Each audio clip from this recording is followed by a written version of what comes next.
Hi நண்பா, நேற்று CM விஜயோடைய அப்பாவான S A Chandrasekhar அவர்களுக்கு பர்த்டே. வாழ்த்த வயசு இல்லை, அதனால வணங்குகிறோம். இனிவேஸ் ஹாப்பி பர்த்டே சார். கொஞ்சம் லேட் ஆகிடுச்சு தான். அவரோட ஃபேமிலியோட பர்த்டே செலிப்ரேட் பண்ணாரு. அந்த இமேஜஸ் எல்லாம் ஷேர் பண்ணாங்க சோஷியல் மீடியாவில். இப்போ எல்லாரும் என்ன கேட்குறாங்கன்னா, ஏன் சிஎம் விஜய் அவர்கள் அவரை பார்க்க வரல அப்படின்னு. இதுக்கு என்ன சொல்றதுன்னே தெரியல. ஏன்னா என்ன சொன்னாலுமே அடிப்பாங்க. முதலமைச்சராக இருக்கிறதுனால இந்த மாதிரி விஷயத்துக்கு அப்பப்போ வந்துட்டு இருக்க முடியாதுன்னு சொல்லலாம். அப்படி சொன்னா த்ரிஷாவோட மட்டும் டைம் ஸ்பெண்ட் பண்ணி கேட்கலாம் வெட்டு வரான்னு கேட்பீங்க. ஆனா அவர் நேரில் வரலனாலுமே ஃபோன் கால் மூலமா அவர் கால் பண்ணி விஷ் பண்ணியிருப்பாரு. அவர் இந்த பர்த்டே செலிப்ரேஷனுக்கு போயிருந்தாலுமே மக்களை பார்க்க தான் அவரோட அப்பா அம்மா அவரோட ரிலேட்டிவே பார்த்துட்டு இருக்காரு அப்படின்னு சொல்லுவாங்க.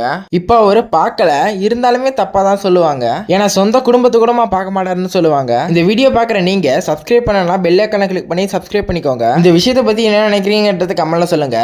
என்ன பொறுத்தவரை அவர் முதலமைச்சரா இருக்காரு, எல்லா விஷயத்துக்கும் அவரால் வர முடியாது. அதை நம்ம ஏத்துக்கிட்டு தான் ஆகணும். சரி, அவ்வளவுதான் இந்த வீடியோ பிடிச்சதா லைக் பண்ணுங்க, மறக்காம 2 பேருக்கு ஷேர் பண்ணுங்க. Bye bye friends.